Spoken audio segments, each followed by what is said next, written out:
May adobong tahong, adobong kangkong, and chicken feet adobo. The New York Times once shared on Twitter a simple chicken adobo recipe as comfort food to cook in the middle of winter. The Food Network had its own adobo recipe, and there is apparently a Spanish chicken adobo with chocolate. This humble but iconic adobo is not without controversy. Wikipedia says a trade department once announced plans to standardize the most popular Filipino dishes to make them easier to promote, starting with the adobo. Maraming hindi natuwa at binatikos ang plano. The agency did a 180, said it's not mandatory and will only be done as a benchmark to define a basic traditional recipe para malaman kung tunay na Filipino dish pag nasa international setting. The adobo has been honored abroad, was runner-up in the Best Nouveau Street Food in the 2010 LA Street Food Fest. Philippine Primers says Chef Gordon Ramsay picked a pork adobo burger in Good Morning America's Battle of the Burgers in 2017. One can say the mix of flavors and spices of this iconic dish is a perfect foil for the Filipino character. It has certainly come a long way and has endured all this time. Simple or fusion elaborate version, the adobo remains to warm hearts and please palates. And bringing Tatak Pinoy to the world, just a bonus. Yan ang Pinoy Kultura because our culture is cool. Paano nga ba mag-register para magkaroon ng schedule sa Bagong Pilipinas Presidential Action Center? Narito ang mga dapat gawin. Gamit ang iyong mobile device, pumunta sa eGovPH app. Pwede itong i-download mula sa Apple App Store o sa Google Play Store. Gumawa ng account. Ilagay ang email address, valid mobile number, pagkatapos ay makakatanggap ka ng one-time code sa iyong email. Gamitin ang code sa eGov app para sa verification ng iyong account at ng mga impormasyong ibinigay. Congratulations! Meron ka ng eGovPH app account. Pwede mo na ma-access ang iba't ibang serbisyo ng gobyerno kabilang ang mga serbisyo sa Bagong Pilipinas Presidential Action Center. Ito ang Presidential Broadcast Service. Radyo Pilipinas. Radyo Publiko Ng Bagong Pilipinas para sa Bagong Pilipino. Naghahatid ng mahahalagang balita at impormasyon na guugnay ng pamahalaan sa sambayanan. Tulay sa himpapawid ng serbisyo publiko. Radyo Pilipinas. Radyo Publiko. Ang boses ng Pangulo. Sa Mega Manila 738. Radyo Pilipinas. Radyo Publiko.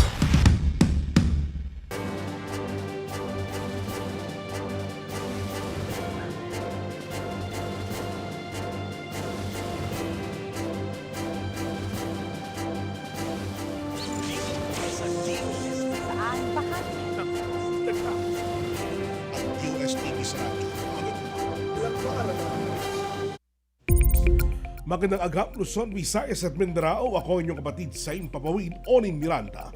Narito na ang programa maghatid ng mga balita at impormasyon tungkol sa siyensya, teknolohiya at inobasyon. Kokonekta sa bawat Pilipino sa anumang sulok ng mundo. Dala ang mga programa at proyekto ng Department of Science and Technology. Ako po si DOST Secretary Renato Yusilidum Jr. at ito ang Radyo Siyensya sa DOST Konektado Ka. Magandang agam po, Secretary. Magandang agam, Onin, at sa lahat ng ating mga kakonek. At mga kunek, sama-sama tayong matutut kilalanin ang iba't ibang programa at kaganapan ng Department of Science and Technology tuwing Biyernes alas 3 hanggang alas 4 ng hapon dito sa Radyo Pilipinas 1. At live rin po tayo sa official Facebook page ng DOST-TV. Sabayan ni mapapanood sa TV Plus Channel 3 at Apwardawax Channels 45 to 49. Para lahat tayo mga kunek, oras na para pakinggan ang mga naging ganapan sa DOST sa linggong nagdaan straight from the S&T Authority ng bansa. DOST Secretary Renato Yusilidum Jr. Noong Lunes, pinangunahan po natin ang paglulunsad ng 21st Century Learning Environment Model o CLEM ng Justice Cecilia Muñoz Palma Senior High School sa Payatas, Quezon City. Martes naman po ay naging pangunahing takapagsalita po tayo sa 12th Workshop on Volcanic Lakes meeting. Bumisita rin po tayo sa ilang kumpanya na nasa DOST Technology Resource Center sa Pampanga at inalam po natin kung saang aspeto pa po ng kanilang operasyon makatutulong ang DOST. Miyerkules po ng linggong ito ginanap ang Sustainable Development Goals Summit at katuwang din po natin ang Commission on Higher Education o CHED, at kasabay po nito, nag-launch po tayo ng FETEST o Philippine Technology Evaluation and Standards for Testing. Kahapon naman po ginanap ang first quarter national simultaneous earthquake drill ngayong taon at pinangunahan po natin ng ceremonial pressing of the button. Alam mo ba, Oni, nagsimula itong earthquake drill ng Pilipinas noong 2005 nang may magtanong sa akin kung anong drill ang pwedeng sabay-sabay gawin. Noong una kasi, ang gusto nila ay fire drill pero inirekomenda natin na earthquake drill ang gawin dahil may posibilidad na mas malawak at mas marami ang makakaranas nito kumpara sa sunog ng sabay-sabay. Kinagabihan ay nagkaroon po tayo ng Science and Innovation Reception kasama po ang British Embassy ng Pilipinas. Kaninang umaga naman po ginanap ang 2026 Annual Scientific Conference and 93rd General Membership Assembly ng DOST National Research Council of the Philippines. Maraming salamat po, Secretary. Unang po sa lahat, sir, ano po ba itong ginanap na paglulunsad ng 21st Century Learning Environment Model ng Justice Cecilia Muñoz Palma Senior High School? Ang ating ginagawa ay tinutulungan natin ang DepEd high school or minsan na elementary school na magkaroon sila ng moderno o 21st century room na kung saan makabagong mga gamit. Mga smart board na pwede mong kabitan ng microscope na zoom in mo ang mga larawan at kahit mga uod makikita mo kung ano yung parang mga segments nito. Meron tayong mga robots na merong mga disenyo upang makita ng mga bata kung bakit ganun ang kilos ng robot. Parang sumo robots na naglalaban at doon nila mapapansin anong kailangang ma-adjust sa robot upang manalo.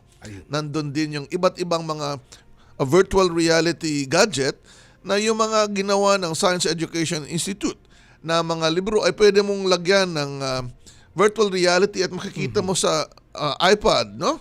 Kung ano ba talaga ang, for example, pagkilos ng fault, paakyat ba, pababa.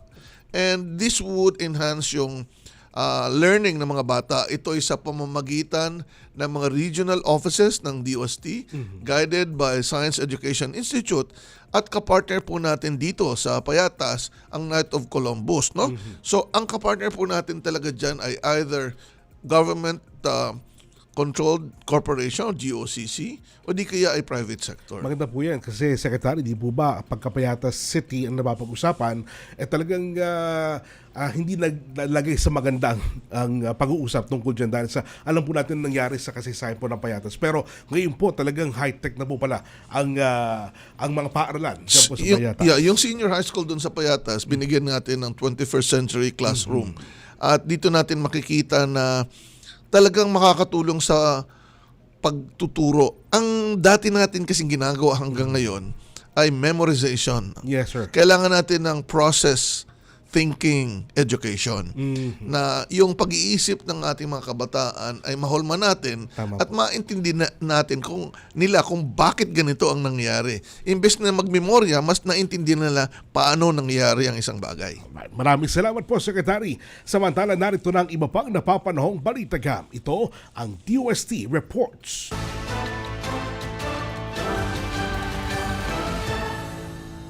Tatlong araw na pagdiriwang ng 2026 Higher Education Summit ito sa Clark, Pampanga, hatid ng Commission on Higher Education o CHED, katuwang ang Department of Science and Technology para sa mga kabataan.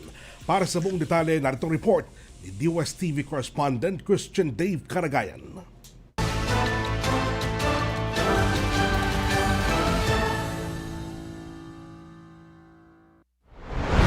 Daan-daang estudyante mula sa Pampanga ang bumisita sa mga booth at exhibit na ito na inihanda ng Commission on Higher Education o CHED, katuwang ang Department of Science and Technology.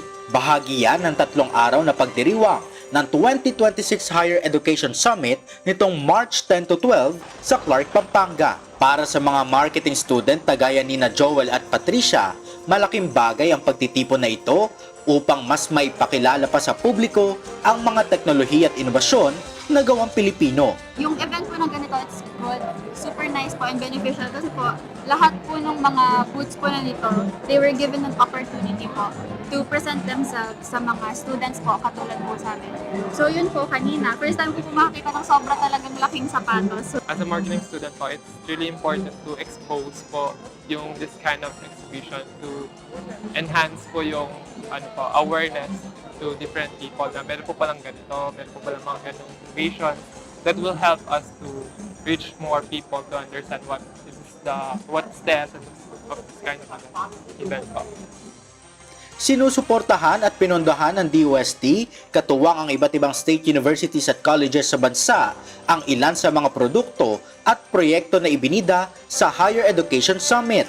Gaya na lang ng isang technology business incubator para sa mga sapatos at leather craft mula sa Marikina Polytechnic College. We're very lucky to be one of the very few universities all over the country to be given the opportunity na magkaroon ng proyekto. And specifically, since we are in Marikina, so we are promoting Shoe and Leather Craft, knowing that Marikina is the shoe capital of the Philippines. Napaka-importante po niya kasi yung tagumpay ng ating mga startups, yung ating mga negosyante, yung mga bagong negosyante sa pagsasapatos, ay naiko-connect natin sila sa mga tamang agency. So with the help of all these industries together, and of course the funding coming from our government agency, the USC Fisheries, so we hope to be able to reinvigorate the shoe and leather craft industry of the country. Bukod sa mga exhibit, sentro rin ng pagtitipon ang pagpirma ng Memorandum of Agreement sa pagitan ng DOST at CHED para sa patuloy na kolaborasyon ng dalawang ahensya. Kabilang na dyan ang Philippine Technology Evaluation and Standards for Testing of FITEST, katuwang ang DOST Office of the Assistant Secretary for Technology Transfer, Communications and Commercialization. Layunin ng FITEST na matulungan ang mga Pilipinong inventor na masuri, ma-certify at mailabas sa pandaigdigang merkado ang kanilang mga teknolohiya at inobasyon. Habang itatayo naman sa mga piling state universities, colleges at pribadong higher education institutions ang mga accredited test beds na pwedeng lapitan ng mga Pilipinong inventor. This event highlighting the strengthened collaboration between the Commission on Higher Education and the Department of Science and Technology is really very important. First, in terms of making sure that our technologies are vetted and improved before they are sold to the market, and to be more globally competitive, we need to establish a platform for technology evaluation and standard for testing platform. And so with this partnership, DOST produce technologies or even university produce technologies, even inventors would be able to have their products tested all over the country through the university. This gathering provides a very valuable platform for us to share insights, exchange ideas, and explore practical ways of aligning higher education, science, and innovation with our national and global development priorities. We are now 5 years away from the 2030 deadline of the Sustainable Development Goals. As the UN Secretary General emphasized, with just 5 years left, we need to shift into overdrive. And I thank the Department of Science and Technology for their all-out support on this endeavor. Dinaluhan ng mga opisyal mula sa DOST, CHED at academic leaders mula sa iba't ibang state universities, colleges at higher education institutions ang 2026 Higher Education Summit. Sa pamamagitan ng kolaborasyon ng CHED at DOST, inaasahan na mas dadami at lalawak pa ang suportang kayang ibigay ng dalawang ahensya sa pagpapaunlad ng local industry sa bansa. Mula sa mga academic institution, patungo sa mga business owner at mga Pilipinong inventor. Ako po si Christian Caragayan para sa DOST Report.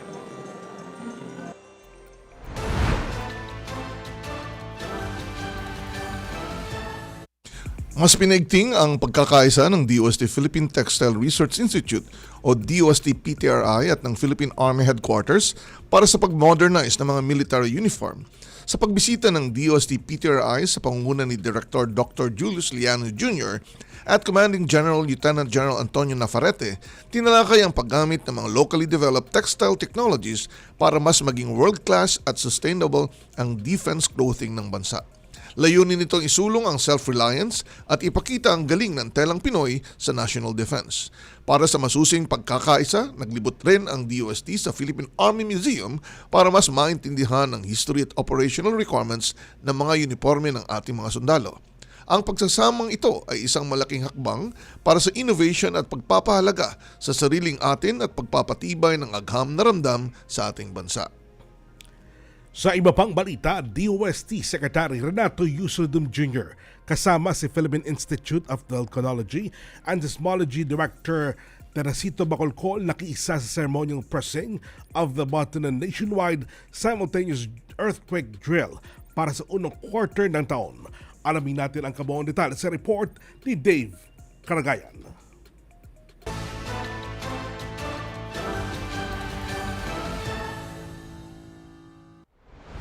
Isinagawa nitong March 12 ang nationwide simultaneous earthquake drill para sa unang quarter ngayong taon. Bahagi yan ng paghahanda ng pamahalaan laban sa banta ng mga lindol. Nakiisa si DOST Secretary Renato Yusoldum Jr. kasama si Philippine Institute of Volcanology and Seismology o DOST PHIVOLCS Director Teresito Bacolcol sa ceremonial pressing of the button. Hudyat yan ang sabay-sabay na pagsasagawa ng earthquake drill sa buong bansa na ginanap alas 3:30 ng hapon. Layunin ng nasabing drill na mas mapalakas pa ang kahandaan ng mga komunidad at mga ahensya ng pamahalaan sakaling tumama ang malakas na lindol. Napakahalaga ng regular na pagsasanay na ito upang maihanda ang publiko sa mga dapat gawin sa oras ng lindol. Sa ngayon, ang una nating ginawa sa 2026 ay tingnan ang ating mga plano at magkaroon ng pagsusuri upang makita kung ang mga plano ay tama na o kailangan ma-improve. Pero siyempre, kailangan pa rin masanay ang mga tao sa basic na pagresponde. Ito yung duck, cover, and hold kung saan dapat protektahan ang ating sarili kapag lumindol at lumikas palabas ng bahay at gusali pagkatapos lumindol. Napakahalaga po na paulit-ulit natin itong gagawin kasi mas maganda na sanay na tayo upang kung sakaling dumating man yung lindol, alam na natin kung ano ang gagawin. Importante na magsanay, kaya sana po ay sumasali parati tayo. Samantala, binigyan din naman ni DOST PHIVOLCS Director Bacolcol na patuloy ang kanilang koordinasyon sa iba't ibang lokal na pamahalaan at komunidad sa loob at labas ng Metro Manila. Yan ay para masiguro rin na tamang impormasyon ang kanilang nakukuha, lalo't umuugong ang posibleng pagtama ng The Big One sa rehiyon. For as far as PHIVOLCS is concerned, kami naman we have a close, very close collaboration with the LGUs. We participate, they ask us kung nasaan yung fault and the West Valley Fault. Tinutulungan natin sila. In fact, we do the work, walk the fault. We have this walk the fault activities and sinasamahan natin yung mga LGUs. Not only in Metro Manila but in other parts of the country as well. Kung saan yung trace ng fault and then nilalagyan ng marker. Isa yan. And then kapag may mga request sila for, say, lectures, since part ng ating service yan, nagkaano ulit kami. We participate in the lectures, we give lectures sa mga DRM officers and sa kanilang mga tao. Sa oras ng sakuna, ang paghahanda ang isa sa pinakamalaking sandata para sa ating kaligtasan. Kaya paalala ng mga otoridad, ang simpleng pagsunod sa duck, cover, and hold ay malaking tulong upang makaiwas sa pinsala at makapagligtas ng buhay sa oras ng mga lindol. Ako po si Christian Caragayan para sa DOST Report.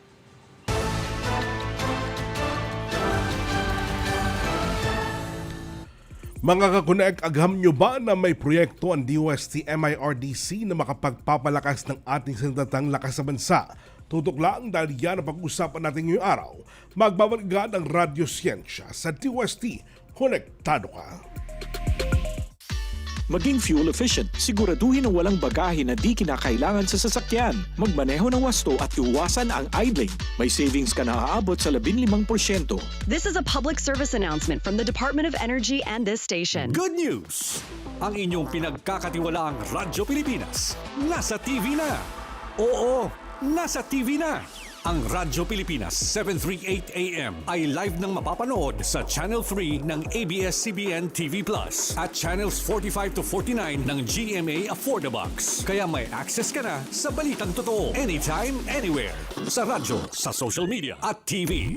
Radyo Pilipinas 738 AM. Radyo Siyensya sa DOST. Konektado ka dito sa Radyo Pilipinas.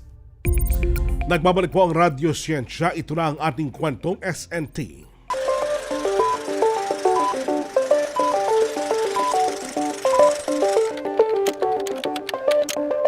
Ngayong araw, pag-uusapan natin ang isa sa mga pinaka-exciting na projects ng DOST pagdating sa ating national defense. Tama yan, Onin. At syempre, para ipaliwanag ang galing at talino sa likod nito, makakasama natin ang Man of the Hour. Siya ang namumuno sa ating Home of the Metals Industry at ang boses sa likod ng advanced manufacturing dito sa bansa. Makakasama natin ang Executive Director of DOST MIRDC, Engineer Robert O. Dizon. Magandang agham, Engineer Dizon. Rene, magandang agham, Onin. Yes, sir. Para po sa kalaman ng ating mga tagapakinig, ano po ba itong Controller-Operated Battle-Ready Armament o Project Cobra? Ito po yung joint project ng DOST MIRDC at ng Philippine Army kung saan nag-develop tayo ng remote operated weapons platform. Bali yung isang armored personnel carrier nila, kinabitan natin ng ito yung Cobra na may bali kayang i-control remotely sa loob ng armored personnel carrier yung machine gun, yung 50 caliber machine gun. Ito po yung Cobra. Ayun. Pero sir, bakit po Cobra ang napili niyong pangalan? Wala naman talagang meaning. Hindi alam ko. Si Sek may pero para maging catchy lang tsaka madaling tandaan, pero si Sek alam niya yung tunay na dahilan. Kasi kung Soldier Operated Battle Ready Armament, sobra ang magiging acronym. Kaya tama yun, sir. Cobra. Very good, sir. Tama. Director ba, para sa iyo, ano po ba ang pinakagusto niyong feature sa Cobra na wala sa mga imported na weapon systems na nakakabit doon sa ating mga armored vehicle? Yun nga, syempre sabi nyo imported, itong Cobra lang ang locally made, Filipino made na remote controlled weapon system, no? Kung ikukumpara natin siya sa mga binili natin before na similar RCWS, yung remote controlled weapon system, yung sa guys sa Israel, naghahalaga yun ng mga 50 million, 50 to 100 million. Itong ginawa nating Cobra, nasa nasa 15 million lang. Ganun lang kababa. Ganun po kamura. Ayun, sir. Pero totoo ba sir, na kahit mabilis na takbo ng APC, kaya-kaya pa rin ng Cobra na mag-lock ng target from 500 meters? Hindi naman sa ganun kabilis, no? Hanggang 30, nasubukan na namin, hanggang 30 kph, kaya niyang mag-lock, tamaan yung target na may layong 500 meters. Aside from that, yung mga features nitong Cobra, kaya niyang nag-a-align talaga yung camera niya doon sa sight nung machine gun. Meron din itong laser range finder, so alam niya kung gaano kalayo yung tina-target niya. Nakakagawa rin to ng pwedeng single round, pwedeng burst fire, pwedeng 3 burst fire, 5, 10 burst fire. Pwede rin siya sa all weather, pwedeng sa araw, sa gabi, sa umuulan, yan, nasubukan na namin lahat yan. Tama ba na locally available ang parts? Gaano po kabilis ang repair nito kumpara kung galing pa sa ibang bansa ang pyesa? Almost all na parts and components nito ay locally available. Hindi ko naman sinasabi na hindi imported, no. Locally available meaning may mga supplier tayo locally except for the camera. Yung camera kasi medyo specialized tong camera na to, talagang walang nagbebenta local, kaya kailangan pa nating bilhin sa labas. Pero yung iba, lahat yan may mga local suppliers, distributor, kaya kung may masira man, andyan lang, mabilis lang tayong bumili ng mga pamalit. Ayun. Pero yung camera, antayin na lang natin sir, merong camera na lalabas dito sa Pilipinas. Siguro yun yung magandang i-develop natin, yung camera technology. Ayun. Sa tingin po ninyo sir, ready na ba ang mga local manufacturers po natin na mag-mass produce ng ganito ka-advance na technology? Itong Cobra po ay ano na lang to, pangalawa na lang to sa dinevelop natin kasi nauna na mga 3 years ago gumawa na tayo ng similar remote controlled weapon system para sa Philippine Navy, ang tawag dito Buhawi. At tong Buhawi na to talagang na-turn over na natin sa kanila at talagang nasubukan nila, maganda, natuwa sila kaya umorder na sila ng 10 units nito. At ito, yung technology na to, transfer na natin sa mga local fabricators. Meron na tayong 4 o 5 licensee nito. So ganun tayo, no, yung mga na-develop nating technology, tina-transfer natin sa mga local fabricators. Kaya meron at yung gumawa ng Buhawi, pwede silang gumawa ng Cobra ngayon. Siguro para sa ating mga kasundaluhan at yung mga kababayan na hindi nakita yung Cobra, ang pinakamahalaga dito, Onin, yung sundalo ay hindi exposed sa kalaban. Nasa loob na ng armored vehicle. Pero, Director Bob, paano ba na tinutulungan ng MIRDC ang mga small local fabricators para maging defense ready din sila? Kasi yung MIRDC hindi lang naman po tayo research and development, no. Ang MIRDC nag-o-offer tayo ng training. Ayan, may training, consultation, mga seminars, nag-hold tayo ng mga ganyan. At meron din tayong mga testing facility kaya yan, pwede natin silang turuan ng mga paano mag-handle ng mga metals, materials, tapos paano mag-fabricate ito, mag-welding, tapos pati sa controller, sa mga controls nito, at pati sa testing kung kailangan kasi may quality yung mga materials, quality yung pag-welding, nandyan, provide natin lahat ng mga serbisyong ganyan. Alright, sir. Yung sensor, Advanced Manufacturing Center, gaano po kalaki ang naitutulong ng 3D printing sa paggawa po ng mga military prototypes? Yung 3D printing medyo na nagiging mainstream na yan sa ngayon, no? Dito sa bansa natin marami nang merong 3D printer pero karamihan dito puro yung mga pang plastic lang. Dito sa amin sa Metals Industry Research and Development Center, nasa amin yung AMCEN, ito yung most advanced 3D printing facility dito sa Pilipinas. Kaya din natin mag-print ng ceramic, composites, metals, pwedeng stainless steel, aluminum, titanium. Yan, nagkaroon na rin tayo ng mga project with sa Armed Forces, sa Army, sa Philippine National Police, yung mga improvised explosive disruptors nila at yung mga molde ng mga ilang kagamitang pangdepensa nila. Masasabi ba natin na pwede na tayo makipagsabayan sa ibang bansa pagdating sa smart weapons at robotics? Honestly sir, sa ngayon hindi pa. Pero nagsisimula na tayo humabol.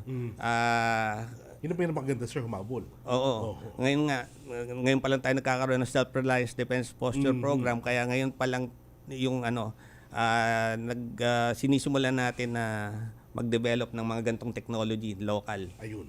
Gaano po kahalaga sir ang partnership ng DOST at ng Department of National Defense para masiguradong mission ready ang bawat gadget na ginagawa po ninyo? Ayun, nabanggit ko nga yung SRDP, no, yung Self-Reliance Defense Posture Program. Tamang-tama na naipatupad na itong batas na to na salamat na ito yung ating Philippine Army at Philippine Navy. Marami na rin tayong mga projects sa Philippine Air Force, no. Ayan, nakikipag-coordinate na sa atin, nagkakaroon tayo ng mga joint projects, research projects para talaga ma-develop natin locally itong mga kagamitang pangdepensa natin. Hindi na tayo maasa sa sa mga imported. Bukod sa defense, ano pa bang sektor tulad ng agriculture, transport, or industry ang nakikinabang sa mga technology or facility ng MIRDC? Ayun, yung 4 po na yan, no, ang trust po ngayon ng MIRDC, mga programa namin ay yun, nasa 4 na sektor po na yan, yung defense, mass transportation, sa health, yung mga medical anatomy models, ganyan. Nagti-3D print kami ng mga ganon. Yun po, yun yung mga programa ng MIRDC sa ngayon. Pero ang isang excited din ako yung 4 na gusto nating maturuan ng artificial intelligence, robotics at automation para maggumanda ang productivity at mapabilis ang production ng ating mga MSME at malalaking industry. Yes sir, nasabi ko nga kasama sa programa namin yung agro-industrial machines. Pero ang bago ngayon, kasi dati siyempre yung agro-industrial machines, ang tawag natin mechanization. Pero ngayon hindi lang tayo nalilimit sa mechanization. Meron na rin tayong automation. Kaya yung mga makina din i-develop natin, meron ng mga intelligence, smart na sila, may mga Internet of Things na nakikita natin sa cellphone natin kung ano nang nangyayari sa mga makina na ito. Alright. Director, magandang pagkakataon po yan para talagang lalo pang lumakas ang ating pong depensa sa ating bansa. Baka may gusto po kayong batiin at ano po ba ang susunod na malaking proyekto ng MIRDC? Yun, nagpapasalamat ako sa Philippine Army, sa Philippine Navy, dito sa Armed Forces natin, sa DND na nagsisimula na tayong i-develop yung ating sariling kakayahan sa ating depensa. Bago na lang ako bago na lang matapos dito, gusto ko lang imbitahan yung mga listeners natin kasi magkakaroon tayo ng ngayong June, i-celebrate natin ang Metals and Engineering Week. Declared to sa isang declaration dati na ang 3rd week of June ay talagang Metals and Engineering Week. Kaya magkakaroon tayo ng marami activities dito. Magkakaroon ng open house ang MIRDC, kaya doon pwede kayong pumunta, makita nyo kung ano yung mga ginagawa namin. Meron din mga libreng training, seminars, yung mga sinabi ko, mga testing facility na makikita nyo lahat yan. Kaya samantalahin nyo sa June 15 to June 19. At mag-inaugurate tayo dapat ng Smart Factory. Yes sir, kung available kayo, talagang in-schedule yun yung bago talaga. Yung Smart para Factory, magamit ng mga industriya. Smart Factory natin. Maraming salamat, Engineer Robert Dizon, ang Executive Director ng DOST MIRDC. Maraming salamat, Engineer. Thank you rin po. Mga kakonek, sa ating mong pagbabalik, pag-uusapan naman natin kung paano nakatulong ang proyekto ito sa ating mga kababayan. Tutok lang, magbabalik agad ng Radyo Siyensya sa DOST. Konektado ka. For those who want to be repatriated, we will find ways to get you out safely. So right now, safety first for our people, and that is the key thing here. Altogether, that's 1,416 Filipino nationals who have requested repatriation. On this very day, we commemorate the 77th anniversary of our diplomatic ties, which have been enriched and strengthened by moments of solidarity. We agree that we have made significant strides in advancing and deepening our bilateral cooperation towards the attainment of our mutually beneficial goals. Today's forum celebrates the strong bond between our nations, and it underscores our commitment to attracting more investment that will drive inclusive growth in our region. Kasi ito may harang, sobrang taas ang hingal. Ito siya, mula dun sa baba, 5 palapag siya eh. Siyempre, hassle siya kasi sobrang taas po ng bridge natin. As you can see naman. Nakakahingal po talaga, lalo pag may dala ka. That's why the first time that we saw it, nung in-inspection namin, yung MRT, ay sabi ko talagang hindi practical yung kanilang ginawa. Kaya ngayon, ay may pinagbago, naayos natin ito within 4 months. Kaya narito tayo ngayon upang magbigay sa MSMEs at mga kababayang naghahanap ng trabaho ng inspirasyon, suporta at pagkakataon. Thank you so much po sa mga opportunities na katulad ng ganito kasi hindi na po nahihirapan yung mga job seekers na pumunta ng mga offices, hindi na mamamasahe kasi kayo na po yung lumalapit sa amin para makapag-apply kami. This is not the end, no? Tuloy-tuloy to. It's going to go. We are determining where the next one will be.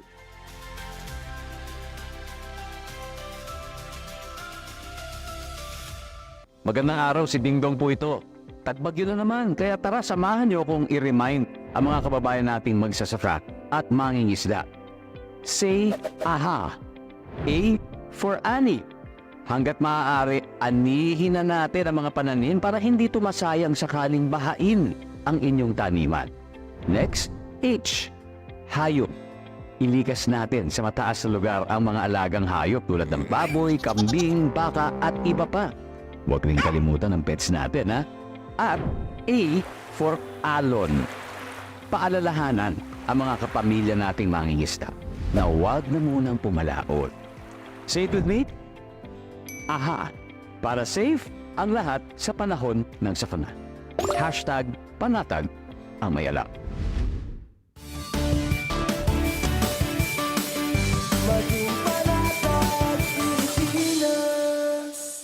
Discover, learn, and grow. Alamin ang mga alok na serbisyo mula sa gobyerno. Radyo Siyensya dito sa Radyo Pilipinas. Nagbabalik po ang Radyo Siyensya sa DOST. Konektado ka. Makakonect ngayong hapon, hindi lang ang mga lumikha ng tech ang ating kakausapin. Mahalaga rin marinig natin ang boses mula mismo sa field at yan ay ang ating mga end users. Makakasama natin ang isa sa mga magiting na tagapagtanggol ng ating bayan na nakasubok at nakakita sa galing ng Project Cobra. Isang frontliner na makakapagsabi sa atin kung gaano nga ba kalaki ang tulong nito para sa kanilang seguridad at tagumpay sa misyon. Makakasama natin si Brigadier General Ronel Armanalo, ang Commander of Armor Division ng Philippine Army. Magandang agham, General. Magandang agham din po, Mr. Secretary, sir. Paano nagsimula ang pakipagtulungan ng DOST at Philippine Army? Nagsimula po ito dahil yung ating Philippine Navy nagkaroon ng Project Buhawi na nabanggit kanina po ng ating engineer Bob Dison. And then to make a long story short po, dumiretso tayo doon sa MOA noong 2023. Yung Philippine Army nagkaroon ng MOA with the OST MIRDC. And then tuloy-tuloy na po yun. Ang bilis nga po for 2 years or more or less 2 years. Yari ka agad po. At nasubukan natin at nakita natin ang galing ng Pinoy. So yun po yung doon siya nagsimula at tuloy-tuloy tayo ngayon. Paano, sir, pinapalakas po ng COBRA ngayon ang modernization program ng Philippine Army? Yun po. Sa totoo po, nung tinyente ako 1995, yung ating Modernization Act, Republic Act 7898, kaakibat po niyan yung self-reliance defense posture. Ngayon po, general na ako, na-realize natin, kaya masayang-masaya ako. Bakit po napapalakas? Kasi magiging lokal na po yung ating source. Sa military po kasi importante yung timeline when it comes to our war fighting, lalo yung equipment. Kung sa abroad po manggagaling yan, foreign supplier, matagal po. So ang timeline natin, nagkakaroon ng delay, pati yung ating implementasyon ng ating mga campaign. Naalala ko ng Secretary, dati akong beat reporter ng National Defense at ang pinaka-latest na nagawa noon ng AFP, yung e-procurement. Pero para pambiliser ng mga armas at iba pang kagamitan ng Sandatang Lakas ng Pilipinas sa magitan ng e-procurement. Maliban doon, wala na, sir, na mga bago. Kaya itong COBRA ang pinaka, kumbaga ay latest sa mga nagawa po ng AFP. At saka mahalaga ngayon, kunyari may mga sigalot sa ibang bansa. Hindi yung supply mapopokus doon, hindi Tama dito. po. Kaya importante na meron tayo. General, anong kakulangan sa operasyon ang tinutugunan ng COBRA kumpara sa mga dating imported na mga na sistema o di kaya ay mga baril o armament? Yun pong yun readily available po talaga yung mga parts natin. At saka po yung kailangan nating improvement, halimbawa kasi yung binanggit nga po kanina, may mga RCWs po tayo yung remote controlled weapon system. But ang problema po natin ngayon, ang hirap nating kumuha talaga ng mga pyesa niyan, ng mga materyales, lalo na nitong yung katulad ng Marawi po na ang dami nating employment niyan, pero ngayon po, kumbaga, hirap talaga tayo. Yun po talaga yung kuha natin dyan. And then, pangalawa po, yung employment natin yan.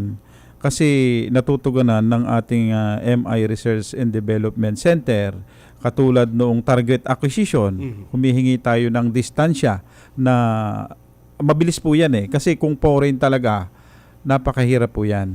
Nag-uusap nga po kami kanina ni engineer na yung improvement sa target acquisition, yung paglayo ng distansya, lalo sa thermal sa gabi. Opo. Yun po talaga ang natutugunan niya. Mabilis po ang responde pagdating sa kailangan nating enhancement ng capability kasi local sa local yung nag-uusap. Tama po, sir. At ligtas pa yung mga sundalo natin na nagbabantay po dyan, lalo pagkagabi. Pero sir, paano ba nakatutulong yung remote operated weapons platform sa kaligtasan at survivability ng mga sundalo? Ayan po. Ang ating pong kasundaluhan, kapag nakikipaglaban, hindi po siya exposed sa firepower ng kalaban doon sa kanilang fields of fire kasi nasa loob siya ng capsule. Nandun po yung technology. Sa screen na lang siya tumitingin na mas matalas pa sa paningin ng taong obserbasyon. Siya ay nasa capsule, bulletproof, mataas ang level ng pagka-bulletproof niya kaya talagang ligtas siya. At matalas pa ang kanyang senses doon dahil technologically assisted siya. Batay sa isinagawang live fire testing, paano nyo ba mailalarawan ang naging performance nitong Cobra? Ako po, sa totoo, yung RCWS na foreign made, ako po ay talaga matagal kong in-employ yan kasi battalion commander ako sa Marawi nung siege. Puro ang tawag dyan. Hindi kami gumagalaw. Naka-hull down kami. Oo. Dito, nung makita ko siya, gumagalaw 30 kilometers per hour yung kanyang movement. But nailalak at natatracking pa niya yung target niya at tinatamaan niya. Yun po yung magandang feature niya. Ayan. Meron po bang particular na feature ng Cobra na lumagpas sa inyo expectations? Kung baga nagulat kayo, sir, kaya palang gawin ito. Ayun na nga po. Yun. Sa kakayahan ng Pilipino at sa available nating technology, talagang ang expectation ko po kasi yun lang malayong target, thermal ang magagawa natin. Pero yung locking at saka tracking, hindi ko po talaga iniisip na magagawa natin mga Pilipino yon sa loob lamang ng maiksing panahon. Yun po talaga. General, nabanggit na natin yung maraming benepisyo ng locally engineered system tulad ng Cobra. Meron pa bang benepisyo ito na hindi natin napag-usapan? Ang benepisyo po niyan outside of the military, siyempre napapag-aralan din po natin sa strategy yan, yung mga outside of the military perspective na epekto natin, yung pong less dependency tayo sa foreign supplies, and then we are able to develop po yung local industry. Nakakatulong tayo diyan. Yung ating mga local suppliers, mga mamumuhunan, talagang matutulungan natin. At pangatlo po, yung anong tawag dito? Revitalization of our economy. Tama. Yun po yun. Yun po ang aking talagang... Karamihan ng mga umunlad yes, sir. Nung pumasok sa defense, R&D, gumanda din yung ekonomiya. Unang-una, nakakatipid sa supply ng armament. Pangalawa, nakakapag-employ pa tayo ng maraming mga tao. Ayan. Gaano, sir, kahalaga yung local defense manufacturing, sir, sa long-term strategy ng Philippine Army? Napakahalaga po niyan kasi nadidevelop ay malaking advantage. Una yung sinabi ko kaninang timeline. Yung po kasing local defense manufacturing ecosystem natin ang na-build natin dito. Yun. Yung bang instant, sabihin natin comparable doon sa dati, instant nandyan na agad yung ating mga kailangan. Yun po yung maidudulot niyan sa atin. Yung ecosystem ng local defense manufacturing. Yung bang hindi na tayo maghahanap sa ibang bansa tapos bibigyan tayo ng mga napakamahal na mga presyo. Tama po yun. Itong interagency collaboration, napakaganda.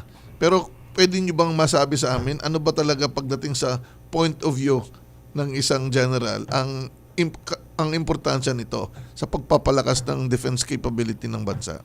Para po yung walis, yung binigkis na walis, di po ba?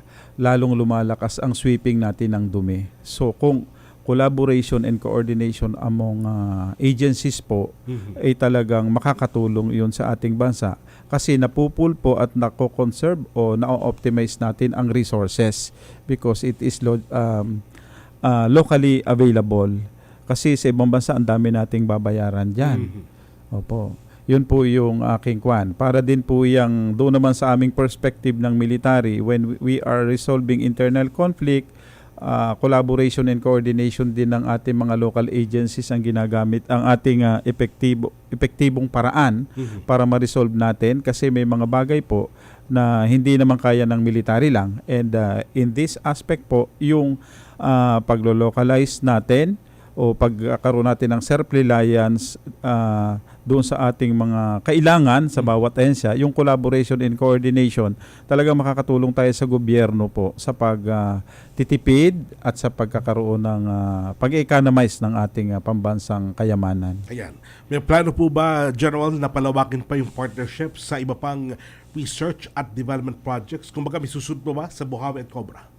Yun nga po ang pinag-uusapan namin ni na Sir Secretary kanina. Sabi ko, kami sa Armor Division, ang aking iniisip ngayon paano yung may mga modern technology, yung mga threats sa atin na katulad ng swarming of drones. Sabi ko, wala po ba tayong countering drone na mga technology? So dapat yun po yung mga susunod natin. And then another thing po is yung add-on natin sa ating mga armor vehicle na fire and forget.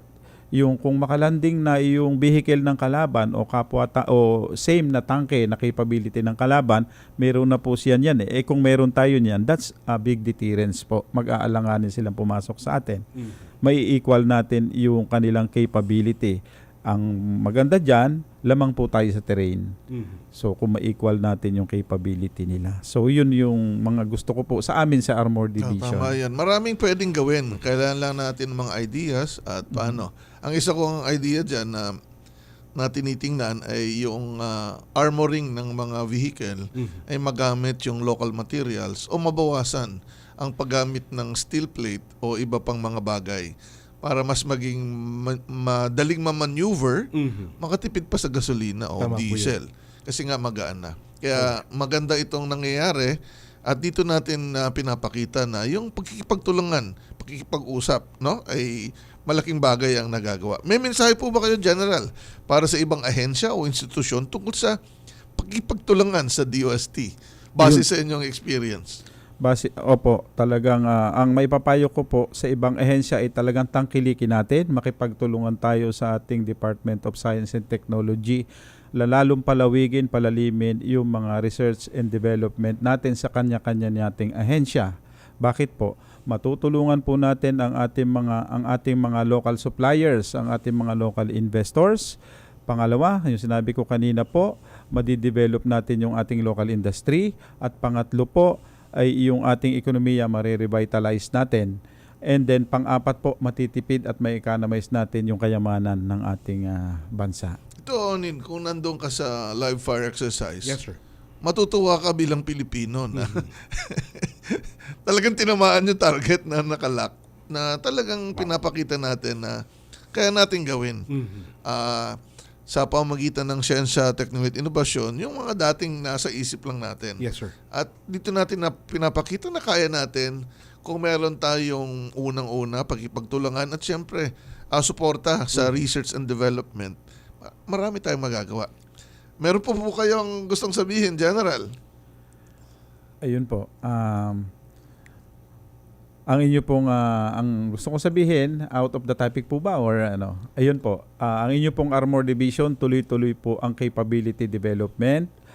Sa ngayon po, meron na tayong ito, pinagmamalaki natin na sariling atin. Kaya binabati ko po yung DOST at saka yung ating Metal Industry Research and Development Center para dito sa napakalaking hakbang na nagawa natin po. Kasi this is a reality po. Imagine po, 1995, ako tinyente noon, pero pumasok agad sa isip po yun. At nung makita ko po ito, after more than 30 years, talagang na-realize ko talaga to. Kaya tuwan-tuwa ako. And then, pangalawa po, gusto ko rin ipaalam sa inyo para lalo po tayo magtulungan na ito po, dagdag ko sa kanina to synthesize, basta mayroon tayong nasimula ng ganito po, dire-diretso na po ang paglawak nito, yung research and development natin, palawak ng palawak yung pag-research natin ng more efficient and effective manufacturing ng ating mga gamit pandigma. Habang dumadami ang gagawin, mas gumaganda ang produkto. Kaya maraming salamat. Brigadier General Ronel R. Manalo, ang Commander of Armor Division ng Philippine Army. Samantala mga Connect, oras na naman para ating alamin kung ano pa ang makaganapan ng ating kalihim sa mga susunod na araw straight from the S&T Authority ng bansa, DOST Secretary Renato Yusludum Jr. Sa sunod na linggo po ay pangungunahan natin ang paglulunsad ng Cagayan Province Innovation Hub at Saray Hub. Ito po ang Smart Agriculture Hub. Kasama po natin dyan ang Provincial Local Government ng Cagayan. Sa darating na Miyerkules po ay pangungunahan ng DOST ang 70th session ng United Nations Commission on the Status of Women. Ito ay kaugnay po sa selebrasyon ng National Women's Month. Sa Biyernes naman po ay ipipresenta natin sa Regional Development Council ng Region 6 ang ilan sa mga programa ng DOST, lalong-lalo na ang Artificial Intelligence. Nais din po naming inanunsyo na ang DOST Central Office ay naka 4-day compressed work week arrangement, samantala ang mga attached agencies at regional offices po ng DOST ay nag-anunsyo rin po ng kanilang work arrangement. Kadalasan ay 4-day work week din sa kanilang website at social media pages. Nakakasiguro po ang ating mga kababayan na tuloy-tuloy ang ating serbisyo patungkol sa siyensya at teknolohiya. Maraming salamat po, Secretary Rene. Mga kakunak, yan po ang naging kabuuan ng ating pong programa. Muli niyo po kami samahan sa susunod na Biyernes, alas 3 hanggang alas 4 ng hapon dito sa Radyo Pilipinas. Sabayan din mo mapanood sa TV Plus Channel 3 at Affordabox Channels 45 to 49. Maraming salamat kay Matet at kay Marvin. Muli, ako inyong kapatid sa Imbabuid, Oling Miranda. At mula sa Department of Science and Technology, para sa Agham na Ramdam, ako po si Secretary Renato Yusludum Jr., patuloy na maghahatid ng kaalaman at serbisyo para sa bawat Pilipino. Ito ang Radyo Siyensya sa DOST. Konektado ka, one DOST for you, delivering science for the people, solutions and opportunities for all.